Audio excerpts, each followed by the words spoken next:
할렐루야. 오늘 본문의 말씀은 사실 우리가 굉장히 잘 알고 있는 그러한 이야기입니다. 야곱이 라헬을 사랑하기에 7년이라는 시간을 여러분 그저 종과 같이 일했습니다. 무려 7년입니다. 그런데 결혼식 날 밤에 약속이 틀립니다. 야곱이 속는 이야기가 오늘의 본문입니다. 근데 이 본문을 단순히 야곱을 속인 사람 라반이 나빴다라고 이야기하기에는요 굉장히 아쉬운 내용이 됩니다. 오늘 이 사건을 우리가 조금만 더 깊이 살펴보면 이것은 그냥 단순한 하나의 해프닝 이야기가 아닌 하나님께서 개입하신 사건임을 우리는 알 수 있습니다. 야곱이라는 사람, 그 사람의 인생은 이미 속이는 인생이었습니다. 그는 형 에서를 속였고 아버지 이삭을 속였던 사람입니다. 그랬던 그가 오늘 본문에서 똑같이 속는 자로서 등장하는데요, 이것은 우연이 아닌 하나님께서 야곱이라는 사람을 다루고 계시는 장면임을 우리가 기억해야 할 것입니다. 오늘 설교 제목 야곱을 향한 보응이라 먼저 말하고 있습니다. 여러분, 보응, 무엇을 말하는 걸까요? 보응이란 뜻은요, 행한 대로 돌려받는 것을 말합니다. 갚을보에 응할 응자를 써서 갚다, 되돌려주다, 응답하다, 맞게 주다, 내가 행동한 것에 대한 그 합당한 결과를 내가 받게 된다는 것을 말합니다. 다시 말해 오늘 말씀은 야곱에게 있어서 그의 행동으로 말미암아 야곱에게 합당한 결과가 돌아왔음을 말하고 있습니다. 21절 말씀에 야곱 말합니다. 21절 말씀 보면 야곱이 라반에게 이르되 내 기한이 찼으니 내 아내를 내게 주소서, 내가 그에게 들어가겠나이다 말합니다. 야곱이 라반에게 신부의 몸값으로 라반이 야곱에게 신부의 몸값으로 제시한 7년이 흘렀어요. 이에 야곱이 라반에게 말해요. 약속한 기간이 도래하였으니 아내를 달라 말합니다. 내가 이제는 결혼을 해야겠다. 내가 그 결혼을 해야겠으니 아내를 달라 말합니다. 당시 신부의 몸값으로 제시한 이 7년의 노동은요, 당시 관습으로 볼 때 일반적인 수준을 훨씬 웃도는 그러한 과잉 가치였습니다. 이 고대 근동법으로 보자면 보통 신부의 몸값이 은 30세겔에서 40세겔이 되었다고 해요. 여러분, 이 금액은 목자의 품삯이 1년에 약 10세겔이었던 것을 보자면 목자가 3년을 일해야 얻을 수 있는 그런 금액이었습니다. 이런 배경에서 야곱이 높은 몸값을 제한한 것은 무일푼 상태의 도망자 신세였기 때문에 가능한 이야기였겠죠. 그는 라반과 대등하게 무언가를 협상할 처지가 못 되었습니다. 야곱의 입장에서는 라헬을 향한 그 사랑을 증명할 수 있는 최고의 대가가 바로 이 7년이라는 시간으로 표현할 수 있지 않았을까 싶습니다. 그러니 야곱이 라헬을 얼마만큼이나 사랑을 했고, 그리고 그녀와의 결혼을 얼마만큼이나 기대하고 있었는지 잘 보여주는 대목이라 생각됩니다. 그러나 어떤 일이 벌어질까요? 22절, 23절 말씀 여러분 목소리로 함께 읽기 원합니다. 시작. 라반이 그곳 사람을 다 모아 잔치하고 저녁에 그의 딸 레아를 야곱에게로 데려가매 야곱이 그에게로 들어가니라. 라반이 사람들을 모두 모아 잔치를 열어줍니다.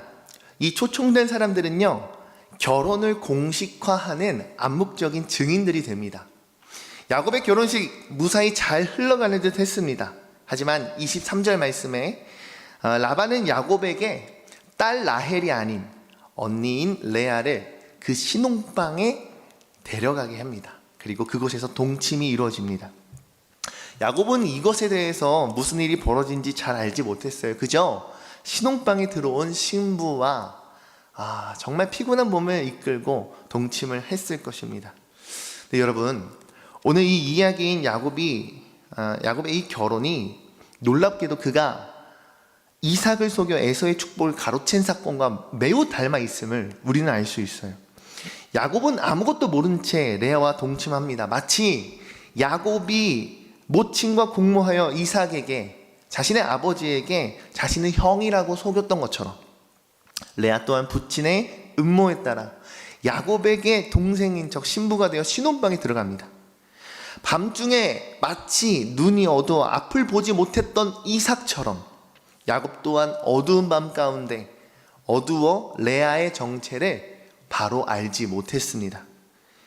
야곱이 끝까지 이삭에게 자신은 에서라고 말하며 이삭을 속였던 것과 같이 레아 또한 야곱에게 자신이 라헬이 아님을 끝까지 알리지 아니하였습니다. 이삭은 끝까지 야곱을 향해 몇 차례나 확인하고 또 확인했지만 야곱은 의심이나 점검할 생각조차 못하고 감쪽같이 삼촌 라반으로부터 속는 모습을 보이고 있습니다. 갈라디아서 6장 7절 말씀 함께 읽기 원합니다. 읽습니다. 시작. 스스로 속이지 말라.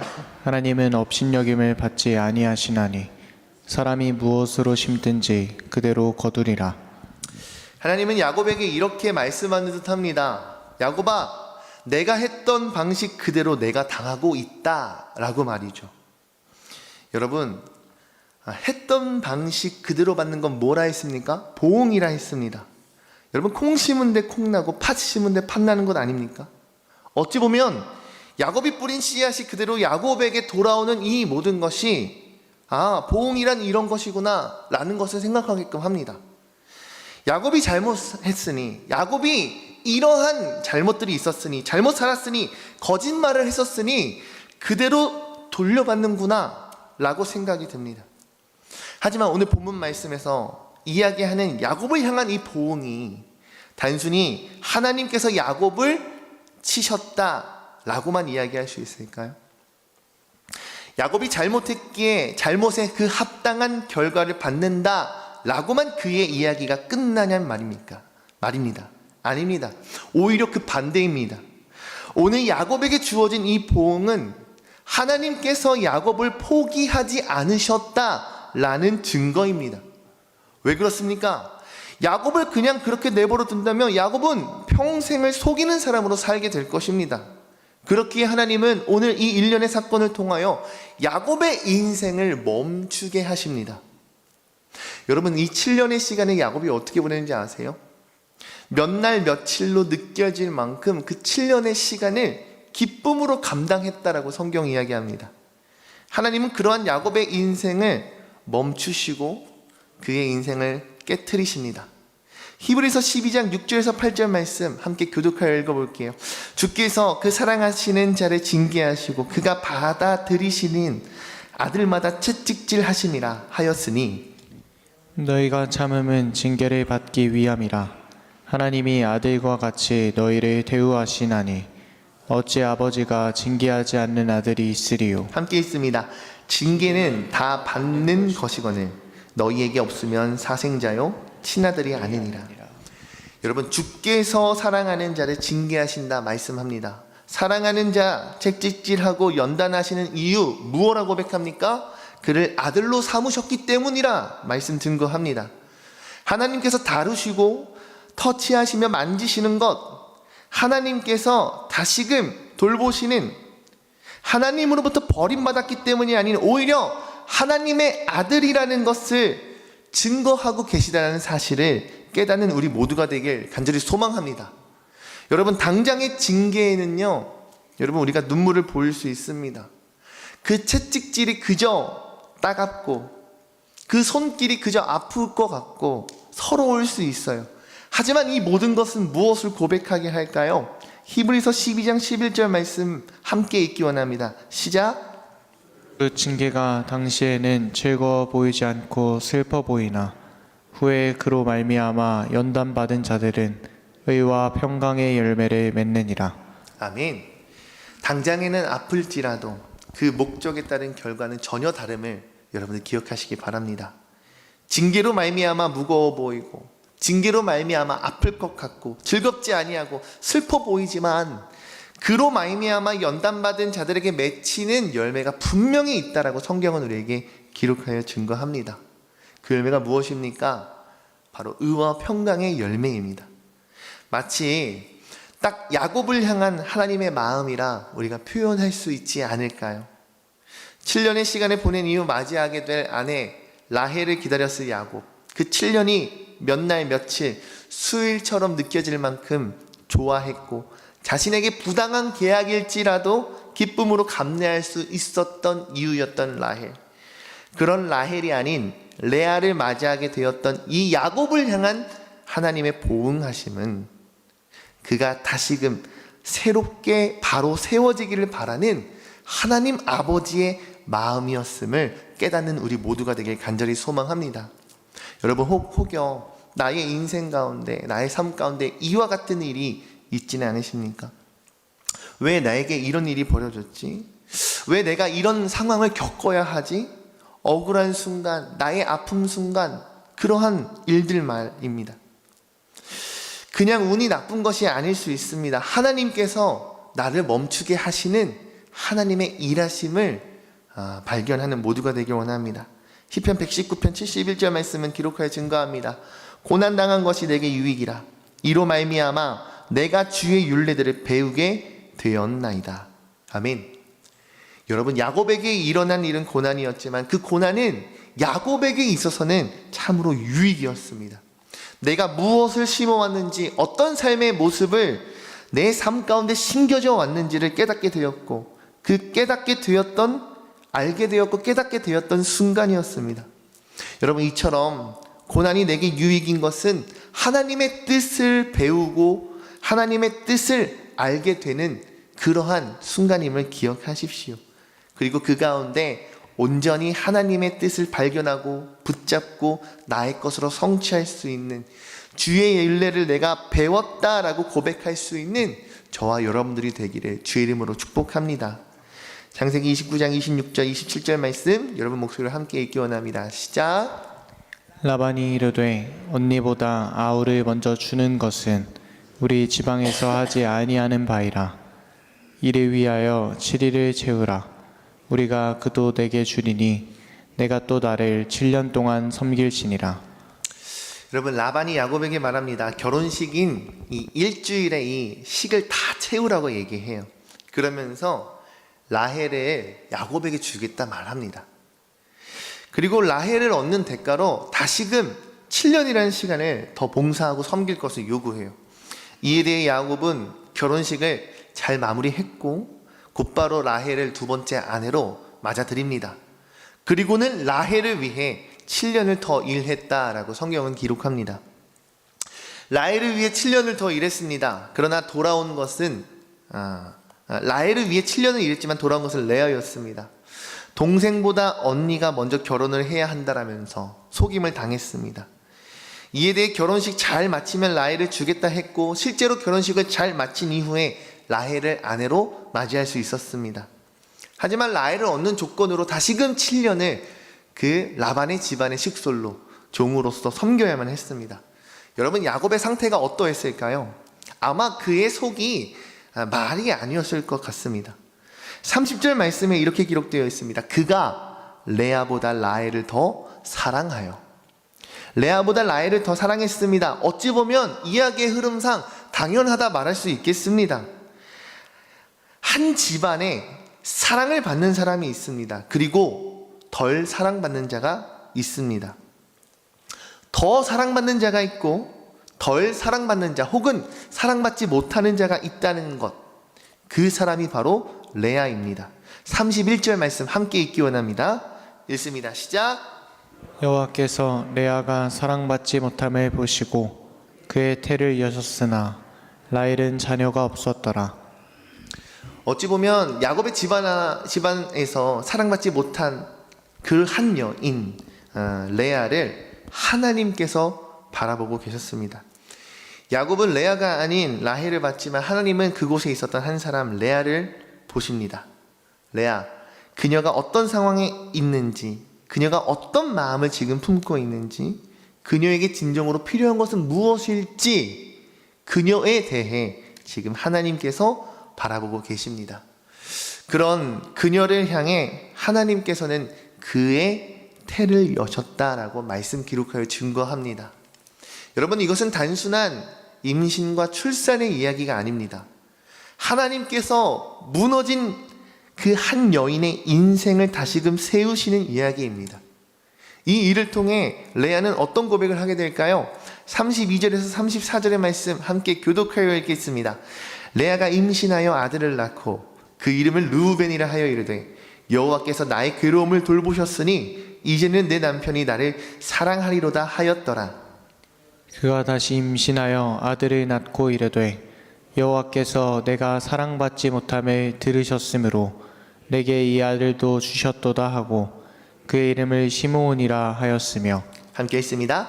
그가 또 임신하여 아들을 낳고 이르되 내가 그에게 새 아들을 낳았으니 내 남편이 지금부터 나와 연합하리로다 하고 그의 이름을 레위라 하였으며. 여러분, 레아가 아들을 낳습니다. 아들을 낳을 때마다 이름을 붙이는데요, 그냥 이름이 아닌 그녀의 신앙의 고백이 담겨져 있습니다. 첫째 아들 르우벤 낳았을 때 뭘 합니까? 이제는 내 남편이 나를 사랑하겠지라고 소원합니다. 레아가 그 괴로움에 대한, 지금의 이 아픔에 대한 그 해갈을 남편의 사랑으로부터 올 것임을 믿고 있습니다. 둘째로 시므온을 낳습니다. 하나님께서 자신의 기도를 들으셨고 응답하셨음을 기뻐하고 기대합니다. 하지만 이 또한 여전히 그 중심엔 레아가 있음을 발견하게 됩니다. 셋째, 레위를 낳았습니다. 연합이라는 이름을 갖고 있습니다. 그 이름의 뜻 아래 레아는 기대합니다. 이제 아이를 셋이나 놓았으니 진정으로 야곱과 뗄래야 뗄 수 없는 부부관계가 되었구나, 그 부부관계를 지속할 수 있겠구나라는 확신이 담겨 있습니다. 여전히 그녀는 중심 가운데 야곱을 바라보고 있고 사람으로부터 자신의 아픈 문제를 해결하기를 원합니다. 그러나 마지막으로 그가 막내 아들을 낳으며 이렇게 고백합니다. 35절 말씀에 그가 또 임신하여 아들을 낳고 이르되 내가 이제는 여호와를 찬송하리로다 하고 이로 말미암아 그가 그의 이름을 유다라 하였고 그의 출산이 멈추었더라. 막내 아들의 이름은 유다입니다. 유다, 이 고백과 같이 그녀의 중심이 완전히 변화됩니다.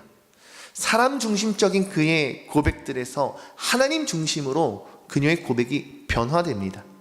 상황이 바뀐 것이 아닙니다. 여전히 그녀는 더 사랑받는 존재와 덜 사랑받는 존재로 나뉘어져 있고 그녀의 남편이 바뀐 것이 아닙니다. 하지만 상황이 아닌 그녀의 시선이 변화되었음을 우리는 발견할 수 있습니다.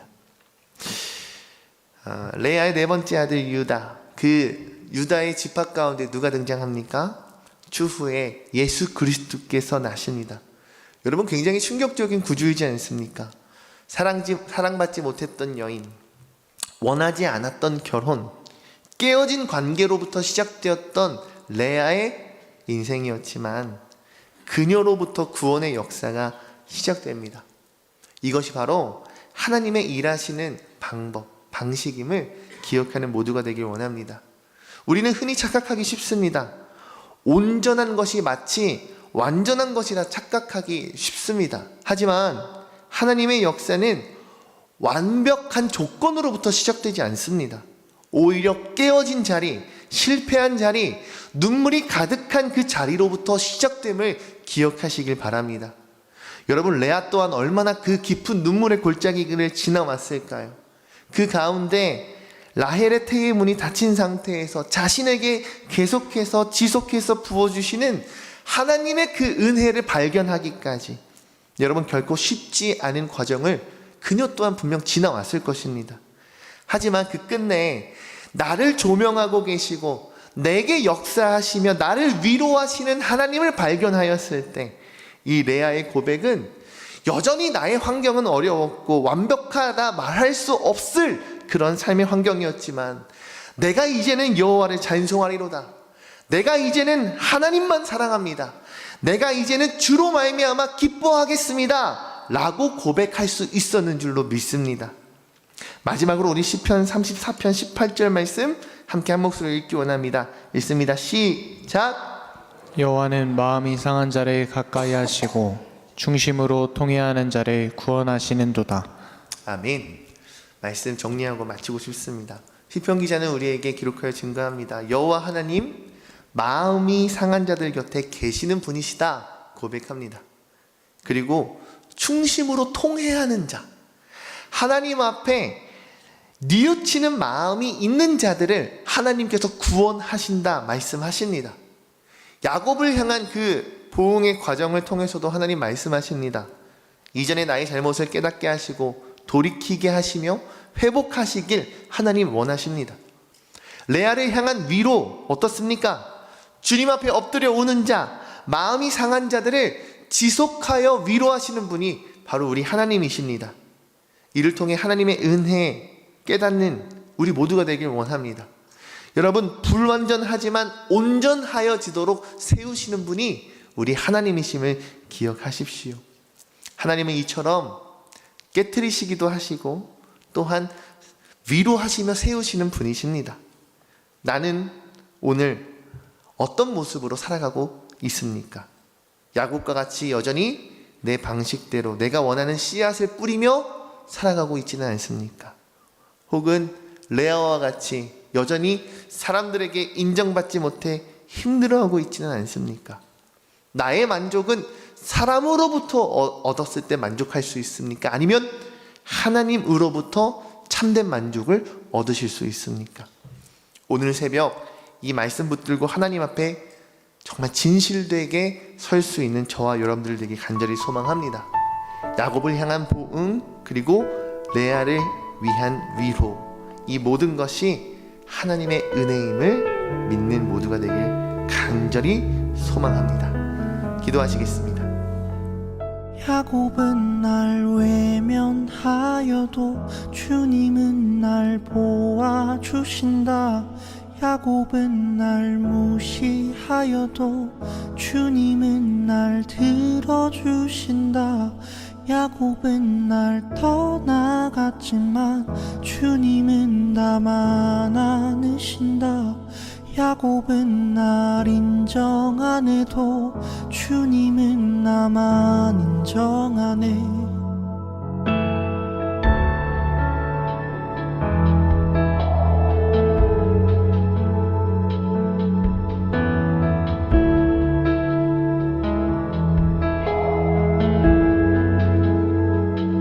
야곱은 날 외면하여도 주님은 날 보아주신다. 야곱은 날 무시하여도 주님은 날 들어주신다. 야곱은 날 떠나갔지만 주님은 나만 안으신다. 야곱은 날 인정 안 해도 주님은 나만 인정하네. Shadow the 유다, 내게 행복을 주신 분께 Shadow the 유다, 나를 사랑한다는 분께 Shadow the 유다, 나를 좋아하시는 분께 Shadow the 유다, 유다, 유다.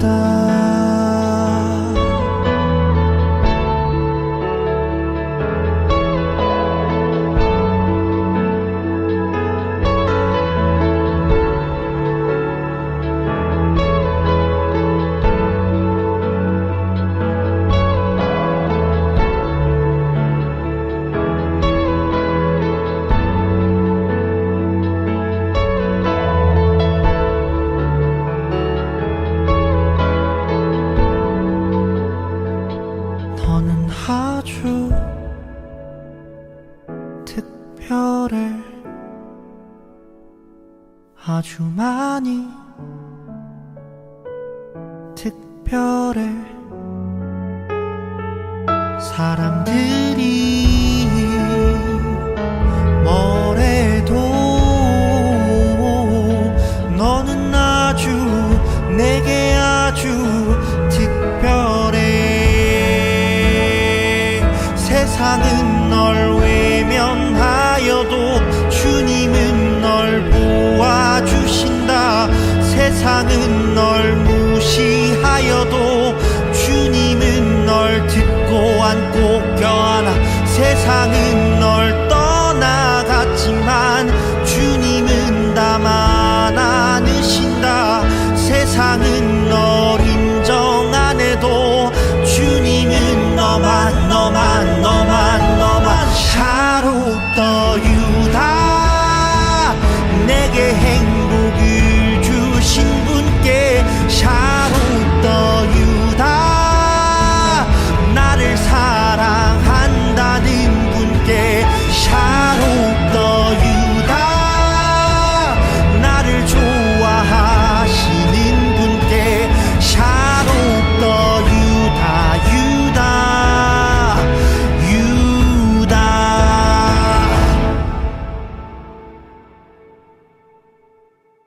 야곱은 날 외면하여도 주님은 날 보아주신다. 야곱은 날 무시하여도 주님은 날 들어주신다.